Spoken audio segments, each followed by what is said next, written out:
하나님 말씀 봉독해 올립니다. 오늘 읽을 하나님의 말씀은 데살로니가 전서 1장 1절로 10절 말씀을 허성찬 집사님이 봉독해 주시겠습니다. 신약 성경 329쪽 데살로니가 전서 1장 1절로 10절 말씀을 봉독합니다. 바울과 실루아노와 디모데는 하나님 아버지와 주 예수 그리스도 안에 있는 데살로니가인의 교회에 편지하노니 은혜와 평강이 너희에게 있을지어다. 우리가 너희 모두로 말미암아 항상 하나님께 감사하며 기도할 때 너희를 기억함은 너희의 믿음의 역사와 사랑의 수고와 우리 주 예수 그리스도에 대한 소망의 인내를 우리 하나님 아버지 앞에서 끊임없이 기억함이니 하나님의 사랑하심을 받은 형제들아 너희를 택하심을 아노라. 이는 우리 복음이 너희에게 말로만 이른 것이 아니라 또한 능력과 성령과 큰 확신으로 된 것임이라. 우리가 너희 가운데서 너희를 위하여 어떤 사람이 된 것은 너희가 아는 바와 같으니라. 또 너희는 많은 환난 가운데서 성령의 기쁨으로 말씀을 받아 우리와 주를 본받은 자가 되었으니 그러므로 너희가 마게도냐와 아가야에 있는 모든 믿는 자의 본이 되었느니라. 주의 말씀이 너희에게로부터 마게도냐와 아가야에만 들릴 뿐 아니라 하나님을 향하는 너희 믿음의 소문이 각 처에 퍼졌으므로 우리는 아무 말도 할 것이 없노라. 그들이 우리에 대하여 스스로 말하기를 우리가 어떻게 너희 가운데에 들어가는지와 너희가 어떻게 우상을 버리고 하나님께로 돌아와서 살아계시고 참되신 하나님을 섬기는지와 또 죽은 자들 가운데서 다시 살리신 그의 아들이 하늘로부터 강림하실 것을 너희가 어떻게 기다리는지를 말하니 이는 장래히 노하심에서 우리를 건지시는 예수시니라. 옆 사람하고 인사하시겠습니다. 본이 되는 교회로 만들어 갑시다 하면 인사하시겠습니다. 본이 되는 교회로 만들어 갑시다. 오늘부터 데살로니가서를 함께 나누면서 정말 우리가 서로에게 본이 되는 그런 모습이 되기를 바라겠습니다. 주님의 교회를 세우시고 은혜 속에 인도해 오신 우리 하나님 아버지께 우리 교회도 올해가 51년 되지 않습니까? 역사를 들여다보니까 어려운 순간순간 고비가 많았고요. 윤태호 목사님하고 지난해 잠깐 같이 식사하면서 이런저런 얘기를 나누다 보니까 우리 윤태호 목사님이 계실 때 보니까 교회가 화장실이 없더래요. 그래가지고 옆에 있는 옆집에다가 주일마다 부탁을 해가지고 성도님들이 화장실을 썼다고 합니다. 저는 잘 모르겠는데 이게 어떻게 가능한가 그런 생각을 했는데 뭐 안 봐도 비디오 아닙니까? 초기에 굉장히 어려웠던 순간이 많이 있었던 것 같습니다. 그러나 하나님께서 지금까지 지켜주신 하나님의 은혜라고 생각을 하고 우리 하나님께 영광의 박수를 한번 올려드리겠습니다. 하나님 감사합니다. 감사합니다. 10년 전만 하더라도요. 교회 100개가 개척이 되면 3년 동안 살아남을 확률, 이거를 활착률이라고 하는데요. 활착률이 3% 정도라고 그랬습니다. 그러니까 100개 개척하면 3년 동안 97개는 문을 닫고 3개만 살아난다는 거예요. 근데 요즘에는 더 어려워졌습니다. 요즘에는 활착률이 1%라고 합니다.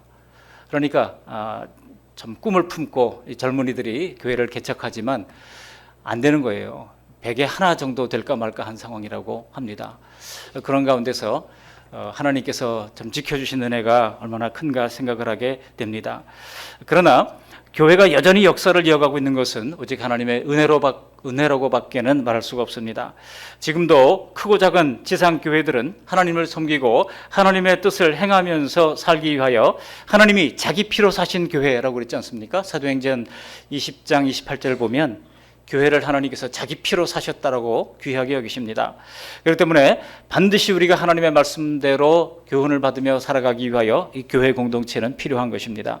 그러므로 우리는 하나님을 섬기되 어떻게 믿고 행해야 하는지를 바로 교회를 통해서 계속해서 배워가야 하는 것입니다.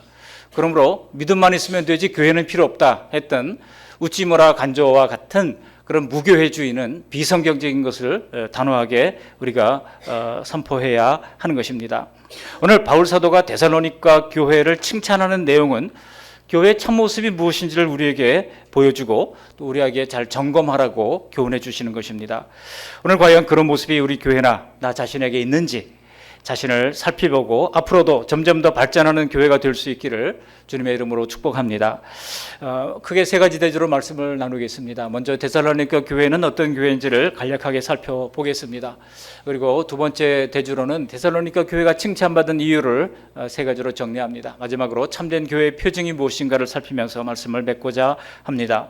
먼저 데살로니가 교회는 어떤 교회인가? 개요를 말씀드립니다. 데살로니가 교회는 사도 바울이 2차 전도 여행 시에 개척을 하게 됐던 교회입니다. 바울이 아시는 것처럼 제3차에 걸쳐서 전도 여행을 하지 않습니까? 물론 로마로 갔던 것을 4차 전도 여행이라 이렇게 구분하는 분도 있습니다만 죄수로 간 것이기 때문에 그거는 바울이 자기 의지로 간 것 아닙니다. 그렇기 때문에 사도 바울의 1차, 2차, 3차 전도 여행 중에 1차 전도 여행을 주로 소아시아 지역에서 감당을 했습니다. 그 소아시아 지역이 오늘날 터키가 아니죠. 오늘날 뭐예요? 튀르키예 지역입니다. 그 지역을 이제 복음을 증거하기 위해서 다닌 것이 1년밖에 안 됩니다. 그래서 짧은 1년 동안에 그런 터키 지역의 소아시아의 7교회들을 세우는 그런 일들을 하게 됐습니다. 그런데 기간이 너무 짧았기 때문에 자기가 세웠던 그 교회들이 잘 성장하고 있는지 두 번째로 방문을 해서 그 소아시아의 1차 전도 여행지의 교회들을 돌아보고자 했습니다. 그런데 상황이 여의치가 않았죠. 길은 계속 막히고 문이 열리지 않습니다. 그런데 성령께서 마게도냐 환상을 통하여 건너서 우리를 도우라라고 하는 말씀을 듣게 됩니다. 그 말씀을 듣고 사도 바울은 전도 일행 팀들이 바울과 실라와 디모데죠. 그 말씀에 순종해서 그들이 유럽으로 건너가게 됩니다. 그리고 유럽으로 건너가서 배를 타고 들어가서 첫 번째 당도한 성이 바로 빌립보 성인 것이죠. 그 빌립보에서 복음을 증거하는데 많은 역사가 일어나게 됩니다. 근데 많은 역사가 일어나니까 도리어 바울을 체포해서 바울과 실라가 체포당해서 빌립보 성의 감옥에 들어가게 됩니다. 그런데 감옥에서도 하나님의 성호를 높여드리고 찬양하고 기도했습니다. 낙심하지 않았습니다. 그랬더니 그 밤중에 기적이 일어났잖아요. 우리가 다 잘 아시는 대로 착고가 풀어지고 그리고 죄수들이 들으며 또 옥문이 열리는 역사가 일어났습니다. 그럴 때 그 빌립보 감옥의 간수가 깜짝 놀라가지고 바울 앞에 무릎을 꿇게 됩니다. 우리가 어떻게 하여야 구원을 얻습니까? 라고 물을 때에 우리가 잘 아는 사도행전 16장 31절에 유명한 말씀이 나오게 되는 것입니다. 주 예수를 믿으라. 그리하면 너와 내 집이 구원을 받으리라. 그래서 빌립보 감옥의 간수 집안과 또 그 빌립보의 자주장사로서 일을 했던 여성사업과 루디아의 집안이 이 빌립보 교회의 기초가 되어서 아름답게 성장하게 됩니다. 그렇지만은 그 빌립보를 기점으로 해가지고 바울이 거기에 머물지만은 않았죠. 또 데살로니가 지역에도 올라가게 됩니다. 이 빌립보라든지 데살로니가라든지 또 고린도라든지 이 지역은 지금도 지명 그대로 그리스에 있습니다. 유럽의 첫 관문인 빌립보 성은 그리스의 동남부에 있고요. 그리고 고린도는 최남단 지역에 있습니다. 그리고 데살로니키, 지금은 데살로니가라고 부르지 않고 데살로니키 혹은 미국 사람들은 데살로니카이라고 얘기하는데요. 이 그리스의 중심부에 있는 이제 그리스의 제2도시가 되어 있습니다. 그리스의 제1도시는 어디일까요? 아테네죠. 아테네가 제1도시고 2도시가 이제 데살로니키이고요. 제3도시가 고린도. 지금도 그 지명 그대로 사용하고 있습니다. 이렇게 데살로니가 지역을 방문해서 3주간 거기에 머물게 됩니다. 근데 놀라운 것은 그 3주 동안에 놀라운 열매가 나타나게 된 거예요. 그러니까 바울이 전도를 하러 다닐 때 그냥 아무데나 다니는 것은 아닙니다. 항상 유대인의 공동체에 들어가서 복음의 말씀을 증거했던 겁니다. 유대인의 공동체를 시나고그라고 불렀습니다. 유대인들은 가는 곳마다 그 시나고그를 만들어 두고 그 회당이라고 불리는 그곳에 그들은 모여서 예배를 드리곤 했던 겁니다. 왜냐하면 AD 70년에 예루살렘 성읍이 다 무너지고 예루살렘 성전도 파괴되고 더 이상 동물 제사를 드릴 수 없게 된 겁니다. 그래서 그들은 곳곳에 흩어져서 회당을 모여서 회당에서 하나님 말씀을 읽고 동물 제사가 아닌 말씀을 읽고 또 말씀을 같이 강론하는 그런 오늘날 예배의 초기 형태와 같은 그런 모습이 있었던 것이죠. 그러니까 사도 바울이 전도할 때도 아무데나 가서 전도한 게 아닙니다. 기본 구약 성경을 잘 알고 있는 유대인 공동체에 들어가서 그 구약 성경 말씀을 가지고 오실 예수님이 바로 우리가 기다리던 바로 그 그리스도인 것을 증명하여 보였던 겁니다. 그러자 데살로니가에 놀라운 일이 벌어집니다. 많은 사람들이 예수님을 믿습니다. 적지 않은 큰 무리가 주님을 따르게 됐습니다. 많은 귀부인들이 예수님을 따라 섬기겠다고 헌신하는 일들이 일어나게 됐습니다. 그러자 유대인들이 여러분 교회가 성장하는 것을 방해하는 가장 좋아하지 않은 존재가 누구겠습니까? 사탄이죠. 사탄이 유대인들의 마음에 시기심을 자극한 겁니다. 그래서 이들을 쫓아내게 만들어 버린 겁니다. 위기를 느낀 데살로니가 교인들이 사도 바울을 다시 내려보냅니다. 피신을 시킨 거예요. 어디로 피신시켰습니까? 고린도로 피신시킨 겁니다. 그래서 데살로니가 전서는 바로 이 고린도에서 기록을 하게 된 겁니다. 사도 바울은 고린도에 내려가서 1년 6개월간 머물면서 귀한 사역을 감당하게 됩니다. 바울이 이제 선교 사역을 들여다보면요, 그렇게 오랫동안 사역했던 지역이 많지 않습니다. 가장 오래된 지역이 3년 정도 있었던 거예요. 소아시아 지역의 에베소 교회에서 3년 동안 눈물로 각 사람을 훈계했다고 말하고 있습니다. 그리고 두 번째로 긴 기간이 바로 데살로니가가 아닌 고린도 지역에서 1년 6개월 동안 있었던 것이죠. 고린도에는 딱 3주밖에 없었던 겁니다. 새 안식일 동안 그들에게 복음을 증거했을 뿐입니다. 그런데 놀랍게도 복음이 증거되었던 겁니다. 바울은 다시 고린도 교회를 방문하고 싶었지만 방문하고 싶어도 갈 수가 없어요. 또 무슨 일을 당할지 모르겠으니까 더 이상 방문할 수가 없게 됩니다. 그래서 그 고린도 교회에 디모데를 파송합니다. 디모데를 파송해서 그 형편이 어떤지를 좀 보고라고 한 겁니다. 디모데가 가서 보니까 데살로니가 교회가 아름답게 성장하고 있는 거예요. 그리고 그 모습을 사도 바울에게 보고를 한 겁니다. 오늘 그래서 1절에 보면 바울 일행이 이 편지를 쓰게 됐다고 얘기하고 있습니다. 1절 말씀 보시면 누가 썼다고 얘기하고 있습니까? 1절 말씀 함께 읽어보실까요?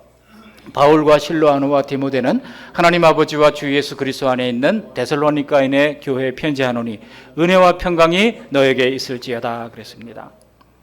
그래서 편지를 쓴 것이 바울만이 아니라 바울과 함께 했던 일행들, 바울과 실로아노는 신라와 같은 이름입니다. 바울과 신라와 그리고 디모데, 이 한 팀이 되어서 2차 전도 여행을 하면서 데살로니가 교회를 세우게 됐던 겁니다. 그래서 바울은 그 기쁜 소식을 듣고 데살로니가 교회가 우리가 없어도 잘 성장하고 있구나 감사하면서 고린도에서 기쁨의 편지를 보낸 것입니다. 그것이 바로 데살로니가 전서입니다. 기쁨의 편지이자 또 감격해서 쓴 감사의 편지이자 그들을 칭찬하는 내용으로 가득 차 있고 또 그러면서도 그들이 아직 교리적으로 충분치 않기 때문에 하나님의 말씀을 바르게 가르치려고 했던 흔적이 이 데살로니가 전서와 후서에 잘 배어 있습니다. 여러분, 주 예수 그리스도의 안에 있다고 사도 바울이 지금 얘기하고 있지 않습니까? 주 예수 그리스도 안에 있다. 사도행전 17장 2절로 4절 보면 바울이 그들에 들어가서 새 안식일에 성경을 가지고 강론했다고 얘기하고 있습니다.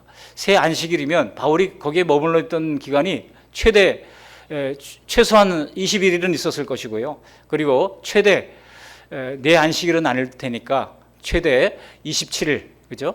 21일에서 27일, 한 달도 안 되는 기간 동안에 머물렀을 뿐입니다. 그런데도 교회가 놀랍게 성장했으니 얼마나 아름다운 일입니까?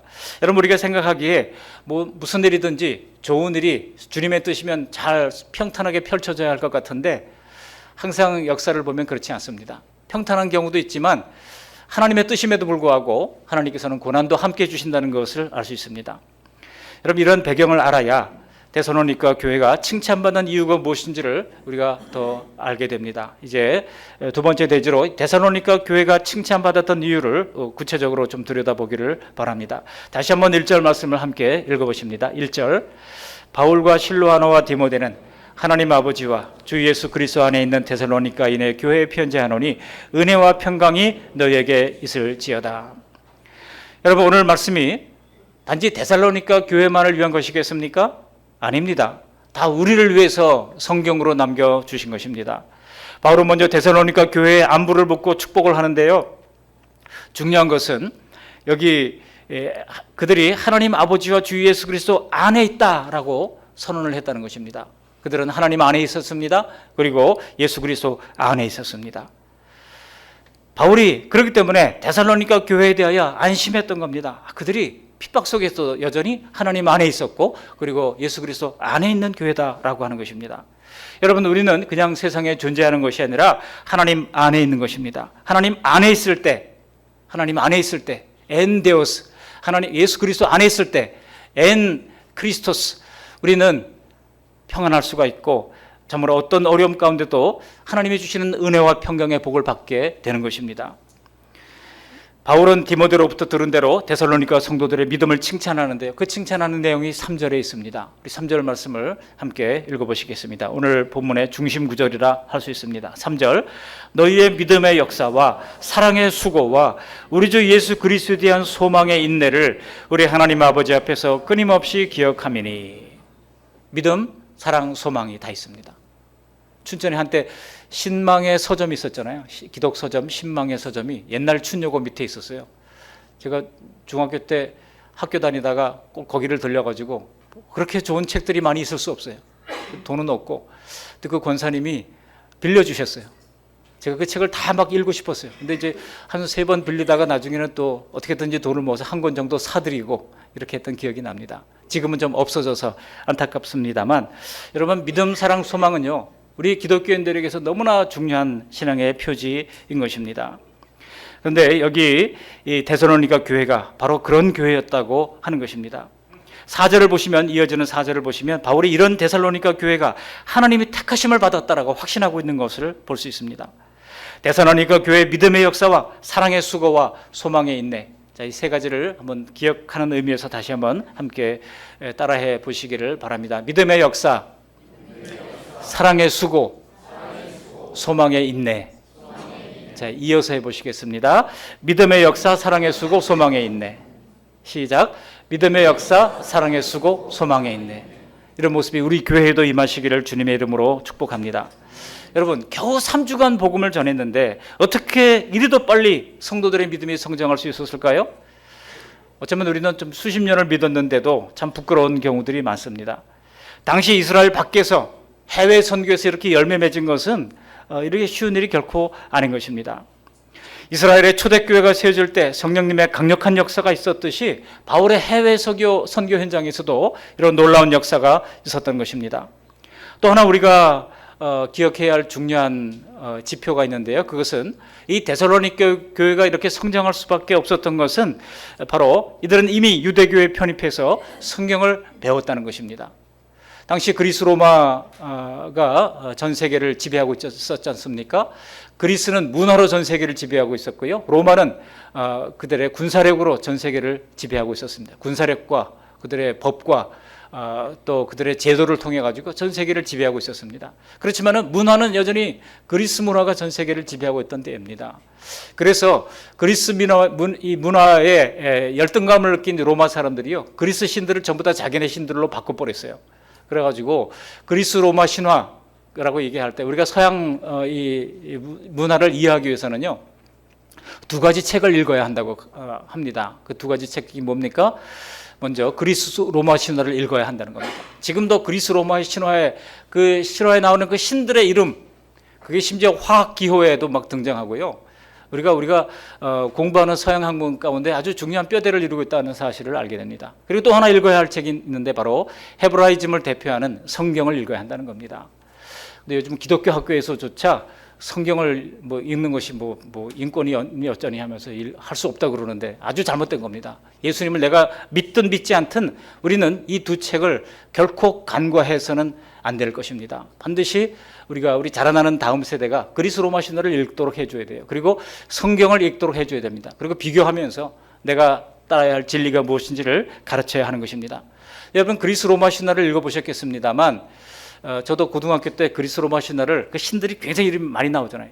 이 노트를 하나 펼쳐놓고 신들의 이름을 다 적어가면서 이 신은 어떤 신인지 읽었던 기억이 납니다.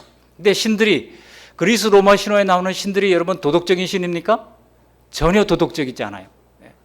이쁜 여자 있으면 남편 죽이고 막 뺏어가는 악한 신들이 허다합니다. 무슨 신들이 이런 생각을 가지게 됩니다. 이게 제 생각만이 아니라 그때 당시도 그랬다는 거예요. 그래서 이 그리스 로마의 수많은 악한 신들에게 환멸을 느낀 많은 사람들이 이 히브리 민족의 신 여호와라고 하는 하나님을 보니까 이게 특별한 신이거든요. 유일신이면서 도덕적인 신이거든요. 그러니까 많은 사람들이 그리스 로마의 신들을 버리고 그리고 여호와 신을 받아들이기로 했던 사람들이 생겨났다는 겁니다. 이런 개종자들을 프로셀라이트라고 불렀어요. 이 프로셀라이트. 그래서 이 사람들을 성경에는 경건한 사람들이라고 부릅니다. 이방인이었지만 여호와 신을 따르는 경건한 사람들이 있었다는 겁니다. 이 데살로니가 교회도 있었다는 거예요. 그러니까 그 데살로니가 지역에 있던 그 경건한 사람들이 예수님을 따르게 됐다는 것입니다. 여러분, 베드로가 이제 이제 사도행전에 보시면 베드로가 이제 고넬료라고 하는 사람이 로마의 백부장 아닙니까? 그 사람이 경건한 하나님의 사람이 되어서 복음을 따르는 것을 보고 그에게 성령이 임하는 것을 보고 깜짝 놀랐지 않습니까? 그러면서 베드로는 뼛속까지 유대인 아닙니까? 오직 구원은 유대인에게만 있다고 생각했던 사람입니다. 그런데 고넬료가 성령을 받는 것을 보고 놀라서 그가 외친 장면이 나옵니다. 어디 있습니까? 우리 사도행전 10장 34절 35절 말씀을 함께 읽어보시겠습니다. 베드로가 입을 열어 말하되 내가 참으로 하나님은 사람을 외모로 보지 아니하시고 각 나라 중 하나님을 경외하며 35절 각 나라 중 하나님을 경외하며 의를 행하는 사람은 다 받으시는 줄 깨달았도다. 베드로가 받았던 첫 번째 충격이에요. 하나님은 유대인뿐만 아니라 각 나라 중에 하나님을 경외하는 사람은 다 받으시는 분이구나. 베드로의 지경이 넓혀지는 순간입니다. 그의 좁은 그 안목이 벗겨지고 이제 시야가 넓어지는 순간이라고 할 수 있습니다. 여러분, 이런 사례들을 통해서 우리는 하나님을 경외하는 마음이 없는 교인들이라고 하면 현재 내가 구원을 받았는지 안 받았는지 장담하기 어렵다는 겁니다. 그러나 하나님을 경외하는 마음이 있다면 반드시 그 피부 색깔과 또 민족을 상관없이 구원으로 인도하시는 것입니다. 하나님을 경외했던 데살로니가 교인들이 예수님을 잘 믿었기에 교회가 이처럼 빠른 시간 안에 세워질 수가 있었다는 것입니다. 제가 대학에서 무역학을 공부를 했는데요. 경제학을 공부하다 보면 선수 과목이라는 게 있습니다. 어떤 과목을 공부하기 전에 반드시 경제학 개론을 우리가 공부하기 전에 무슨 경제 수학 이런 거 배울 수 없잖아요. 경제학 개론이 먼저 기본적으로 선수 과목이 되어 있어야 그 다음 좀 더 어려운 과목을 배울 수 있는 것이 있습니다. 이 데살로니가 교인들도 마찬가지예요.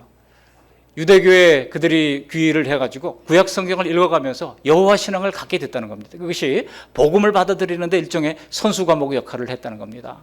우리에게도 그런 것입니다. 바울도 이런 데살로니가 교인의 소식을 듣고 기대 이상의 성장에 정말 깜짝 놀라게 됐던 겁니다. 그래서 8절에 보시면 우리는 아무 말도 할 것이 없노라 라고 고백을 하는 것입니다. 이렇게 강한 성령의 역사로 세워진 교회와 성도들에게 세 가지 증거가 나타났다는 거예요. 그 세 가지가 바로 아까 얘기했던 세 가지 뭐예요? 믿음의 역사, 그리고 사랑의 수고, 그리고 소망의 인내인 것입니다. 믿음, 사랑, 소망입니다. 우리 교회 모두에게도 이 세 가지 증거가 더 강력하게 나타나기를 주님의 이름으로 축복합니다. 각각이 무엇을 의미하는지 간단하게 살펴봅니다. 먼저 믿음의 역사입니다. 믿음의 역사라고 그러니까 이게 또 뭐 히스토리인 거라고 생각하는 분들이 있겠습니다만 그렇지 않습니다. 영어 성경에 보시면 이게 the work, your work produced by faith라고 되어 있거든요. work, 여러분 우리가 복음을 받아들이게 되면 믿음으로 받아들이게 되면 뭔가 역사가 일어납니다. 역사가 일어나요. 그런 역사가 일어났다는 것입니다. 그래서 데살로니가 교회 같은 경우는 그들이 우상을 버리는 역사가 일어났습니다. 우상을 버렸습니다. 그리고 환난을 당하면서도 예수님을 떠나지 않았다는 것입니다. 물론 자기의 의지로만 열심히 봉사하는 것을 꼭 믿음의 역사라고 할 수는 없겠습니다만 그러나 구원받은 믿음이 만일 있다고 하면 반드시 그 결과로 열심히 있는 일, 열심히 있는 봉사가 나타나게 되는 것입니다. 즉 믿고 나서 아무런 일도 일어나지 않는 믿음이라고 하면 구원받은 믿음인지 아닌지 희미하고 확실하지 않다는 뜻입니다. 우리에게도 하나님이 주신 믿음으로 말미암아 하나님을 위하여 무엇이든지 충성하고 순종하는 역사가 계속되기를 주님의 이름으로 축복합니다. 이런 역사가 있어 왔기에 지금 그 말씀 양문교회가 여기까지 와 있는 것 아니겠습니까? 누군가가 헌신했습니다. 누군가가 애를 썼습니다. 건축할 때도요. 그게 그냥 이루어지는 거 아니잖아요. 누군가가 밥을 하고 누군가가 헌금을 하고 누군가가 노력을 하고 땀 흘려 봉사했던 겁니다. 저도 1987년 결혼하기 전에 IBF 회관을 지었던 경험이 있습니다. 그 짓는데요. 저는 주가라고 일을 하는데 그 뺀질이 한 명이 있어요. 이분은 일을 안 해요. 같은 간사인데도 말이죠. 그래서 마음속에 불편했어요. 그런데 어쩌다가 한번 나타나가지고 못을 밟아요. 못을 밟아가지고 병원에 입원합니다. 그래서 사람들이 와가지고 얼마나 수고하느라고 고생했냐고 그러면서 막 봉투도 주고 막 선물도 주고 그러는데 이게 마음이 불편한 겁니다. 아니 일을 하나도 안 하고 있다가 와가지고 못 밟아가지고 병원에 가서 뭘 잘했다고 이런 생각이 드는 거예요. 여러분 헌신하는 사람이 항상 보면 따로 있더라고요. 아무런 대가도 바라지 아니하고 나와서 국수 끓이고 일하는 분들 대접하고 섬기고 하면서 그렇게 학생들이 어렵게 돈을 모아가지고 이제 지상 지하 1층 또 지상 1, 2층 다락층까지 이렇게 지어서 하나님께 봉헌했던 경험이 있습니다. 여러분, 우리가 믿음이 있다고 하면 반드시 이런 사랑의 믿음의 역사가 일어나게 되는 겁니다. 우리 교회를 통해서도 이런 믿음의 역사가 계속되기를 주님의 이름으로 축복합니다. 두 번째로는요, 사랑의 수고가 있었다는 겁니다. 이 사랑의 수고에 해당하는 말이 레이버예요. 노동입니다. 사랑의 수고, 레이버 바이 러브라고 얘기하고 있어요. 구원받기 전에 모든 사람이 기본적으로 이기적이지 않습니까? 왜 예수 믿습니까? 물어보면요, 다 복 받으려고 믿는데요. 그래서 나만 복 받기를 바라요. 우리 가정만 특별한 복을 받기를 바라요. 그러나 성령 받고 나면 이런 이기적인 본성이 변화되기 시작합니다. 이 본성을 뛰어넘어 남을 생각하는 이타적인 마음이 자기도 모르게 생겨나게 되는 것입니다. 그래서 구원받은 성도들은 하나님과 성도들을 위하여 기꺼이 수고를 하는 것입니다. 여러분, 매주 우리가 밥 먹는 거 보통한 일이 아니지 않습니까? 교회에서 쌀 주고 김치 주고 또 이제 식사 준비비를 준다고 그래서 그게 충분합니까? 아니잖아요. 거기에 노력이 있습니다. 내 헌신이 들어갑니다. 수고를 해야 합니다. 손목이 아파도 그저 성도를 생각하면서 최선을 다하여 섬기는 그 섬김이 우리에게 있는 것입니다. 우리 모두 지난 세월 동안 하나님을 섬기느라고 또 성도들을 섬기느라고 정말 많은 수고를 하셨습니다. 일일이 감사를 다 말씀드리기 어려울 정도로 수많은 수고를 했던 성도님들이 있었기 때문에 지금까지 교회가 세워져 가는 것입니다. 사랑의 수고가 없었다고 하면 어떤 교회도 세워질 수가 없는 것입니다. 기억할 만한 성도들의 수고도 있겠지만은 혹은 이름 모를 성도의 눈물의 기도와 수고가 있었기에 주님의 교회가 밑거름이 되어서 지금까지 성장해 오고 있는 것입니다. 그렇지 않습니까? 오늘 바울이 데살로니가 성도들을 칭찬하듯이 주님께서 기꺼이 사랑의 수고를 할 자세를 가지고 계신 우리 모두를 칭찬하시리라 믿습니다. 마지막 세 번째로 뭐예요? 그리스도에 대한 소망의 인내가 있었다는 것입니다. Endurance by hope이에요. Endurance입니다. 그냥 인내가 아니라 소망 가운데 인내하는 것입니다. 여러분, 여기 인내라고 하는 것은 고난에 직면했을 때 나타나는 참을성을 말합니다. 즉 성도들에게는요, 견디는 힘이 생긴다는 거예요. 소망 때문에 예수님이 다시 오실 소망, 주님이 주실 상급에 대한 소망이 있기 때문에 우리가 어려움이 있어도 견디는 힘이 있다는 겁니다. 우리가 자녀들을 양육할 때도 자녀들에게 견디는 힘을 심어줄 수 있다면 최고로 잘하는 교육 중에 하나라고 저는 생각을 합니다. 좀 어려움이 있어도 잘 견디는 힘을 기른다고 하면 이 광야 같은 세상에서 수많은 어려움들을 당할 텐데 그때 넘어지지 않고 일어설 수 있을 겁니다. 그런데 교회로 말하자면 믿음으로 인해 받는 박해 중에서도 그들이 잘 견뎠다는 뜻입니다. 그런데 이것은 억지로 견딘다는 것이 아니라 소망으로 견딘다고 하는 의미입니다. 소망이 있는 사람들과 절망한 사람들은 그 견디는 힘의 정도가 다릅니다. 우리도 살아가면서 만나는 인생의 어려움들은 다 만나게 되겠지만 바로 이런 소망이 있기 때문에 견딜 수 있는 것입니다. 그리고 이 소망은 예수 그리스도에 대한 것입니다. 예수님 자신이 바로 우리의 소망인 것입니다. 예수님은 내가 당하는 모든 어려움들을 다 아십니다. 그러므로 세상 일들로 염려하지 말라고 말씀하고 있습니다. 예수님 안에서 모든 상황을 만나는 것이기에 반드시 우리를 이기게 하실 줄 믿습니다. 믿으십니까? 바로 그 분명한 소망으로 힘든 현실도 돌파해 나가는 것입니다. 만일 소망이 없다고 하면 여러분 세상에서 이렇게 아등바등 살다가 죽을 텐데 이게 무슨 의미가 있겠습니까? 예수님께서 역사의 마지막에 우리를 주님께로 영접하여 우리를 잘했다 칭찬하시면서 천국의 모든 것을 누리게 하신다고 하는 그 소망, 그 소망이 우리 가운데 있는 가슴 벅찬 기대인 것입니다. 그 소망이 있는 성도들은 이 세상에서 마주치는 수많은 어려움들이 있다 할지라도 능히 견디며 이겨낼 수 있는 것입니다. 그런데 이런 믿음, 사랑, 소망은 우리 혼자가 주체가 되어서 이끌어가는 것이 아닙니다. 우리가 예수님을 구주로 믿고 진심으로 영접할 때 하나님은 우리의 죽은 영혼을 다시 살아나게 하시고 우리 가운데 성령님으로 임재해 주시는 것입니다. 그래서 영원한 조력자가 되어 주시기 때문에 우리가 타협하지 아니하고 믿음을 지키면서도 견디게 하시는 것입니다. 다만 믿음, 사랑, 소망의 이 성숙은 우리가 성삼위 하나님께서 하시고자 하는 일에 우리가 적극적으로 협력할 때 일어납니다. 초신자 때는요, 다 자기 주장대로 하려고 합니다. 그러나 신앙의 연륜이 생기면 저절로 알게 되는 것이 있는데 하나님 말씀대로 하면 그것이 가장 좋다는 것입니다. 그래서 내 기질과 본성에는 맞지 않아도 하나님의 뜻이 분명하다면 어떻게든 따르고 순종하려고 하게 된다는 것입니다. 당장은 싫지만은 나중에 순종하고 나면 참 잘했다 이런 생각이 드는 것입니다. 아니던가요? 사람들 보기에 저분 왜 저렇게 일이 잘 풀리지? 라고 생각하게 되는 겁니다. 이것은 그 사람에게 아무런 어려움이 없다는 뜻이 아닙니다. 있지만 미연에 방지하는 것이고 문제가 생겨도 말씀대로 기도하면서 잘 해결해 나가는 것입니다. 그런 성도들에게는 점점 더 믿음의 역사와 사랑의 수고와 소망의 인내가 나타나게 되는 것입니다. 오늘 데살로니가 성도들처럼 우리도 점점 하나님의 택하신 증거들이 믿음과 인격과 삶에 풍성하게 열매 맺기를 주님의 이름으로 간절히 축원합니다. 마지막 세 번째 대주로 교회의 표징이 뭐냐? 이 환난 가운데 믿음을 지키는 자세라고 하는 것입니다.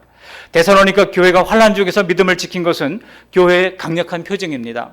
교회는 성도 개인이든 환난 중에서이든 또 교회든 개인이든 하나님을 기꺼이 섬기는 것은 바로 성령께서 함께 하신다는 증거입니다. 우리 6절 말씀 함께 읽어보실까요? 6절입니다. 또 너희는 많은 환난 가운데서 성령의 기쁨으로 말씀을 받아 우리와 주를 본받은 자가 되었으니. 환난이 적다 그랬어요? 많다 그랬어요? 많은 환난이 있었다는 겁니다. 많은 환난 중에서도 기쁨이 있었다는 겁니다. 근데 어떻게 기쁩니까? 성령께서 동행하시기 때문에 기쁜 것입니다. 그래서 우리와 주를, 우리 바로 바울과 실라와 디모데를 이 데살로니가 교회가 본받았다는 거예요. 그리고 주님을, 예수님을 본받았다는 것입니다. 바울이 데살로니가에서 복음을 전할 때 유대인들이 바울을 고발한 죄목이 무엇이었습니까? 이 사람들이 황제 숭배를 거부한다는 거 아니었습니까? 당시에 황제는 주다라고 하는 고백을 하게 했고 그 증서를 가지고 다녀야 했어요. 황제가 주다라고 하는 증서가 있죠. 그러면 그것이 취업을 할 때 첨부 서류로 들어갑니다. 그러니 여러분 데살로니가 교회 성도들은 어떻습니까? 변변한 직장에 취업도 못하는 상황으로 몰렸던 거예요. 이게 보통 일이 아닙니다. 핍박이라고 해서 그냥 뭐 물리적인 핍박만 오는 게 아니에요. 실제로 이런 어려움들을 견뎌야 했던 겁니다. 그렇지만은 그들은 예수님이 주시라고 고백하면서 황제가 주라고 하는 것을 단호하게 거부했던 것입니다. 그런 데살로니가 교회는 출발부터 엄혹한 박해를 감당해야 했던 겁니다. 그러나 데살로니가 교회는 그런 고난에 굴하지 않았습니다. 오히려 성령의 기쁨으로 사도 바울의 이 복음을 받아들였습니다. 그리고 믿음을 끝까지 잘 지켜냈습니다. 이런 신약 성경의 역사들을 보면은요, 이 구원의 능력이 정말 대단하다라고 하는 것을 알게 됩니다. 우리가 예수님을 인격적으로 믿는다고 하는 것은 평생의 가치관과 세계관이 송두리째 뒤바뀌는 것입니다. 우리도 예전과는 다른 가치관으로 세상을 보는 눈이 분명히 달라지지 않았습니까? 놀라운 일 아닙니까? 사실 사람이 생각 하나 바꿔보는 것이 얼마나 어려운 일입니까? 그 당시 로마에 속한 나라들은요, 그리스 로마 신화에 나오는 수많은 신들을 섬겼습니다. 태어나면서부터 그게 종교이자 그것이 문화였고 그들의 호흡하는 삶이었던 것입니다. 그런데 9절 말씀처럼 그들은 이제 그 모든 우상들을 과감하게 던져 버렸다는 것입니다. 우리가 어떻게 너희 가운데 들어갔는지, 너희가 어떻게 우상을 버리고 하나님께 돌아와서 살아계시고 참되신 하나님을 섬기는지 바울이 칭찬하고 있지 않습니까? 우리 각자를 생각해 볼 때도 그렇지 않습니까? 몇 대째 기독신앙을 가진 분들도 있겠지만은 대부분 이제 당대 예수님 믿는 사람들이 더 많을 겁니다.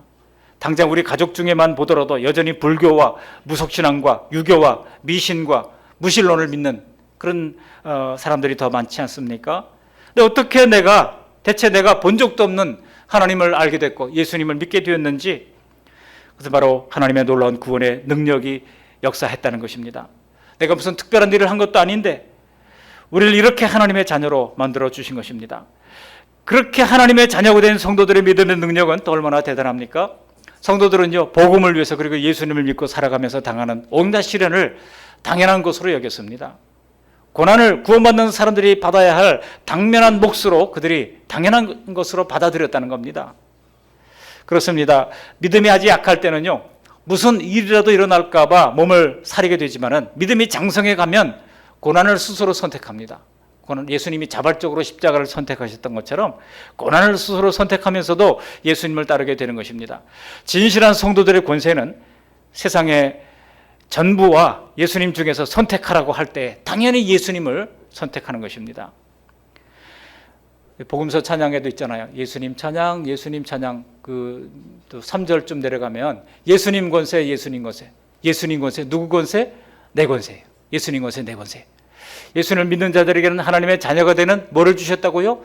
authority, 권세를 주셨다고 성경은 기록하고 있는 것입니다. 우리가 세상 풍파를 다 겪고도 구원을 받아야겠다고 선택하셨는지, 아니면 그냥 모태신앙 정도로 그냥 복이나 받고 그냥 떨어지려고 생각했는지 하나님께서 다 아십니다.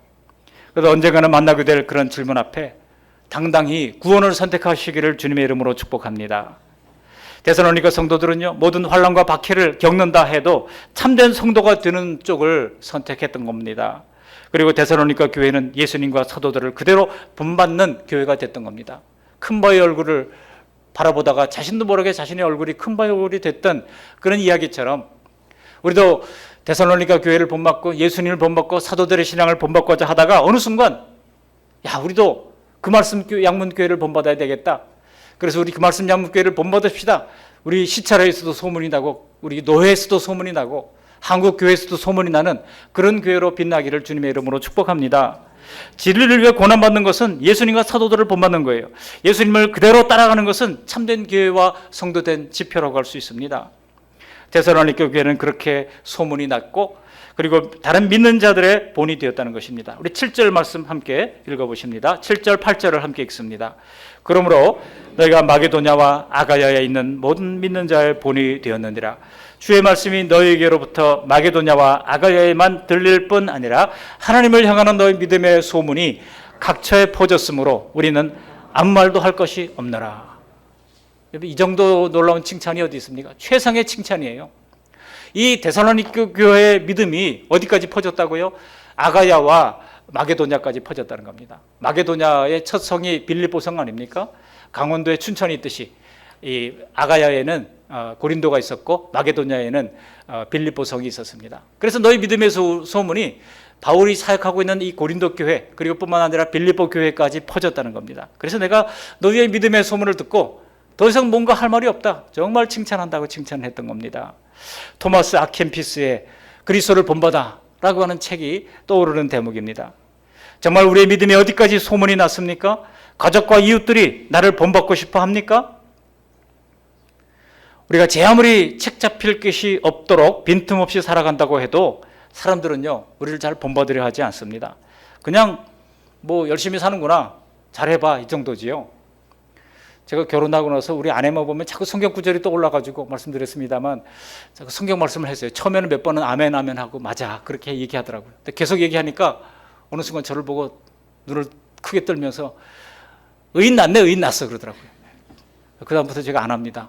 그래, 말하는 것이 중요한 것이 아니라 본을 보여야 되겠구나. 이 본을 보이는 게 얼마나 어려운지 몰라요. 일주일에 설교 10편 하는데 이거 어떻게 그 다 본을 보이겠습니까? 그냥 날마다 하나님 앞에 부족합니다, 죄송합니다, 용서해 주세요, 힘 주세요, 능력 주세요 기도할 수밖에 없는 것입니다. 오직 예수님을 본받고자 할 때 남들이 우리를 인정할 뿐만 아니라 본받을 마음도 생기는 것이고 사람들 마음에 감동이 되는 것입니다. 울림이 되는 것입니다. 떨림이 되는 것입니다. 말로 해서 되는 게 아니에요. 그래서 사도 바울이 뭐라고 얘기하고 있습니까? 말로 되지 않았다고 얘기하잖아요. 말로 된 것이 아닙니다. 오직 5절에 보시면 말로만 이룬 것이 아니라 또한 능력과 성령과 큰 확신으로 된 것이라고 사도 바울도 인정하고 있는 겁니다. 우리가 세상 풍파를 다 겪고도 구원받아야 되겠다고 선택하시기를 주님의 이름으로 축복합니다. 오직 예수님을 본받고자 할 때 우리도 어느 순간 정말 본받고 싶은 그런 신앙인격으로 변화되게 될 것입니다. 예수님은 자기를 낮추시되 종의 형체로 오셔서 자신의 목숨까지 우리를 위하여 주셨습니다. 남을 음해하거나 폭력을 쓰거나 또 상처를 주거나 불의를 도모한 적이 한 번도 없으십니다. 언제 예수님이 뒤에서 남의 험담하셨습니까? 언제 예수님이 인기몰이를 위하여 이제 위선적인 언행을 하신 적이 있습니까? 예수님을 생각하면 세상에 그런 분 없습니다. 우리 그리스도인은 그런 예수님을 따르는 사람들입니다. 그러므로 우리가 예수님을 본을 삼아서 그대로 살고자 애쓰지 않는다면 아무리 우리가 말을 한다 할지라도 인정을 받지 못할 겁니다.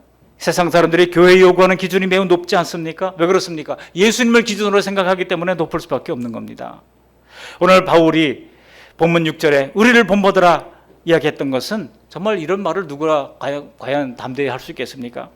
이것은 바울이 정말 예수님을 본받고 있다고 하는 자신감에서 나온 거라고 할 수 있습니다. 이것을 데살로니가 성도들도 그대로 본받았다는 것입니다. 그리고 그것이 멀리 마게도냐와 아가야까지 그대로 본이 되었다고 기록하고 있는 것입니다. 오늘날 우리 주변에서 바울처럼 철저히 예수님을 본보기로 따르는 지도자나 성도들을 만나기가 결코 쉽지 않습니다. 그러나 우리 서로에게서 예수님을 진실하게 섬기라고 하는 작은 모습들을 찾아서 서로 격려하고 서로 세워지며 서로 믿음과 선행을 격려하는 복된 성도들이 다 되시기를 주님의 이름으로 축복합니다. 오늘 데살로니가 교회에 대한 소문을 통하여 우리가 어떻게 하나님을 섬기고 예수님을 따라야 할지를 살펴보았습니다. 믿음의 역사, 사랑의 수고, 그리고 소망의 인내, 그리고 고난 중에도 믿음을 배반하지 아니하고 예수님을 본보다 따르는 것, 이것을 마음에 잘 새기시고 한 주간 동안 성령의 도우심으로 간구하면서 이 모든 것들이 우리의 심령에, 우리의 삶의 순간순간에 새겨지기를 주님의 이름으로 간절히 축복합니다. 아멘. 고마우신 하나님 아버지, 날마다 귀한 주님의 말씀을 우리에게 들려주셔서 감사합니다. 오늘 주시는 말씀을 내게 주신 말씀으로 아멘으로 받게 하시고 우리에게도 데살로니가 교회처럼 믿음의 역사, 사랑의 수고, 소망의 인내가 있도록 하나님 은혜를 베풀어 주시옵시고 환난 중에도 믿음을 지키고 그리스도를 본받고 사도들의 신앙을 본받다가 어느 순간 나도 본받고 싶어하는 그런 사람이 되어서 그런 목표로 살아갈 수 있도록 하나님 은혜를 내려 주시고 하나님께만 영광 돌리는 복된 인생 될 수 있도록 붙들어 주시옵소서. 예수님 거룩하신 이름으로 감사하며 기도합니다. 아멘.